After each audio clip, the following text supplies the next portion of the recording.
Calling her on Skype. Hello. There's Anita. How are you, Anita? How are you today? I'm great, thanks, James. Thank you very much for inviting me. We've got Anita Narayan with us today. BreakingFreeUnlimited.com is our official website. That's BreakingFreeUnlimited.com. And she's with us today. Here's her book, Breaking Free, My Journey from Breaking Point and Self-Imprisonment to New Life Following Major Personal Tragedy. She's with us today here on the broadcast. Anita, on the topic of people wanting to achieve their goals and dreams, what examples do you come across? Well, first of all, I think it's important to distinguish between a goal and a dream. A dream is a very individual thing. It's not always about, I want to climb Mount Everest in 2.5 seconds. Some people have very big dreams. But it's something that's individual, that speaks to your heart, and really that when you think about it, really fills you with an excitement and a passion. Whereas a goal is really the step, if you like, or the steps that break down that dream to actually achieving that dream. But some of the dreams I come across, for example, range from, I've got a friend, for example, who her dream was to become a great parent and then to share what she learned to help and inspire other parents. That's a big topic today anyway. Another friend who wanted to achieve medal status as a gymnast, and somebody else who wanted to open their own Caribbean restaurant.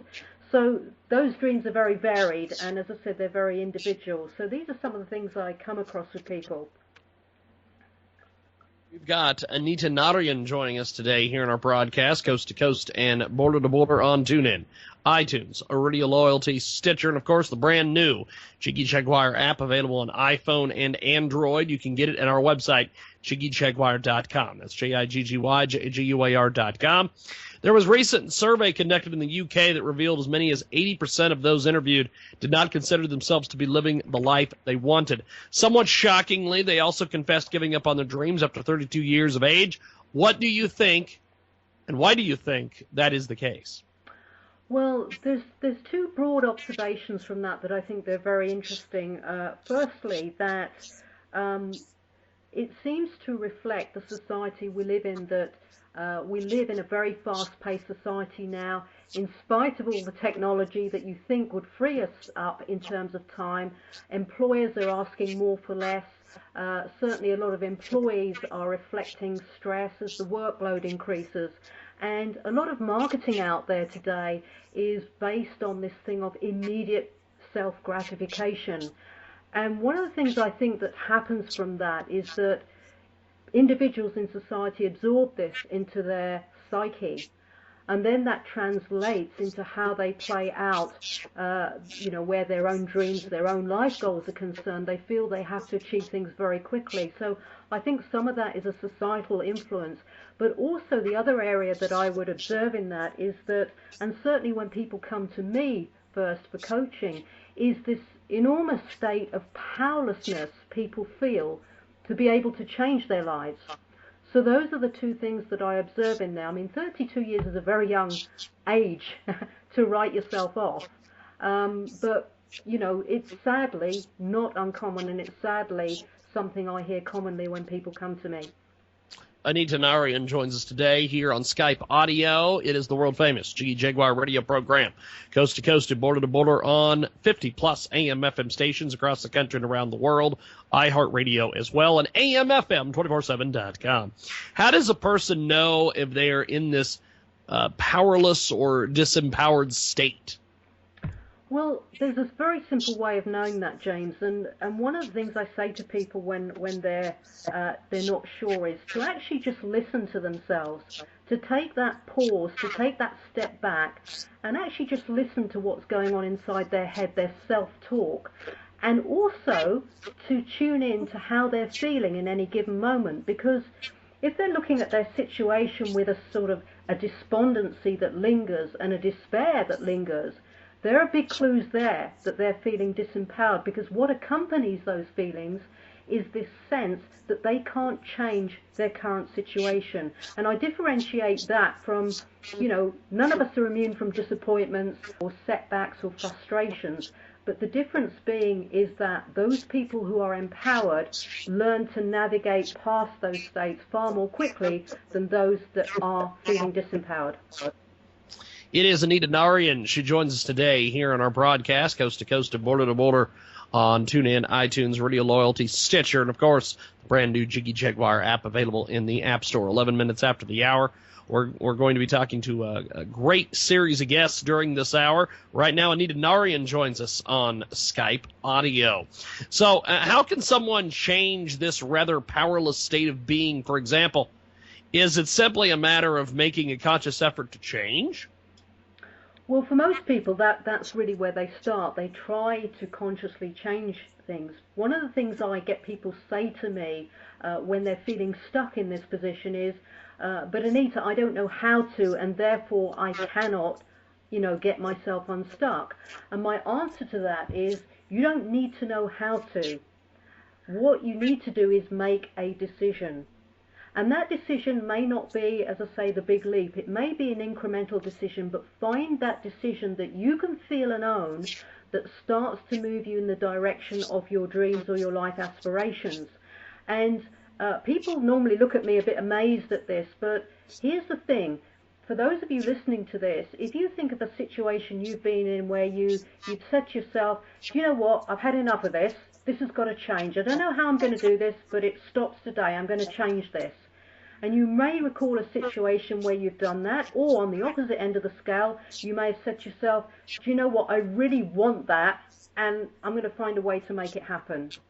And in that moment, you don't know how you're going to change it. You just know you are by the decision that you make, because decisions by their very nature are accompanied by a feeling of certainty, as opposed to what most people do, which is an intention, which is really an aim that has an uncertainty about it. And the real power in decisions is that when you make a decision, it unlocks the resourcefulness, including the knowing how to do something.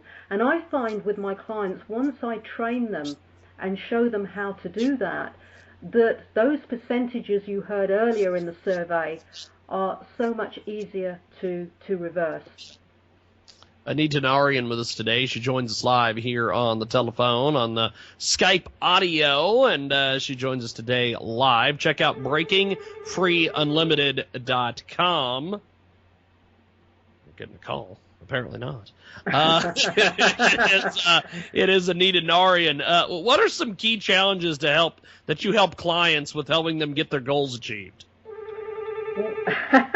Don't you just love it when that happens? The phone goes in the middle. One of the biggest things is fear. I find that when I work with people, there are kind of three areas where they come unstuck. And one is fear, the fear that holds people back from really making the changes. The other areas are, looking after themselves in terms of their well-being and feeling fulfilled en route. But to give you an example of fear as a common one, let me take an example from my life, from the football pitch. I used to be a footballer. I played as a footballer and coached in women's football. And there was a story of two games that had very different outcomes that really kind of display some of the issues that most people go through. And one of them was where I broke into the first team very quickly, where I was living in Suffolk. And we had this FA Cup game where we were playing a team called Dunstable, who were favourites to go on into the competition and possibly win. So we were the underdogs. And nobody really knew me, so I had nothing to lose. I was really hungry, chomping at the bit to make my mark, and I played as a striker. And I played with this fearlessness, this complete abandon, this desire, this energy, this strength, and this determination. Didn't hold back at all.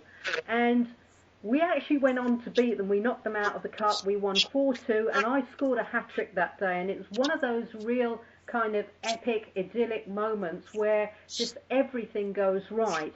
And of course I was mobbed by my teammates, and it was a game that I will never forget. Now compare that to when I moved to Basingstoke a few years later. A number of tragedies had played out. I broke into the first team there whilst I was training to become a nurse, and for some reason I got consumed by this concern, this anxiety about not losing my place in the first team.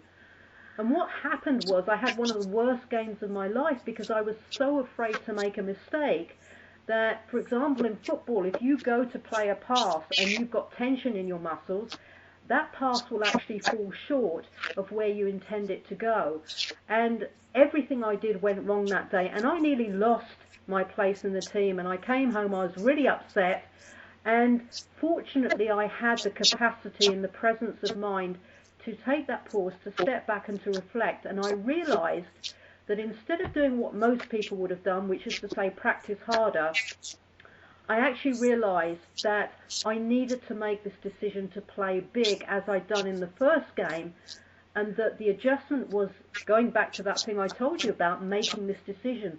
And once I made that decision mentally to go from playing not to lose to playing big and playing to win, I went on to pick up several trophies, and my footballing career at that point changed dramatically. And this is why I picked fear as a common issue, because this is where a lot of people get stuck. We've got a great guest with us today. Anita Narayan joins us on Skype audio. We have our next guest waiting on the phone. We'll get to him here in a few moments. If you want to get a hold of us on iHeartRadio, download the iHeartRadio app and listen to us each and every Thursday on AMFM247.com, 17 minutes after the hour. As we wrap up here with you, Anita, BreakingFreeUnlimited.com is the website. Where can we pick up the book, and what's next for you as an author? Well, what's next for me as an author, the book has come out just last week, and actually if you go to my site and look under the book tab, it will give you details there. That's probably the easiest way to refer you. The book is out on Amazon, both on the UK site and the USA site, so you can look it up by title and subtitle. And yeah, I'm in the throes of now having brought this inspirational message to birth. It's really about giving it wings now and giving it visibility, so those who need love and want that inspiration to turn their lives around in the here and now as well as in the future can do so through the demonstration of somebody else's life. So the usual things like taking opportunities such as with yourself today to get the word out there is what I'm doing at the moment. Well, I appreciate you making time for us today. Anita, check out her website, BreakingFreeUnlimited.com.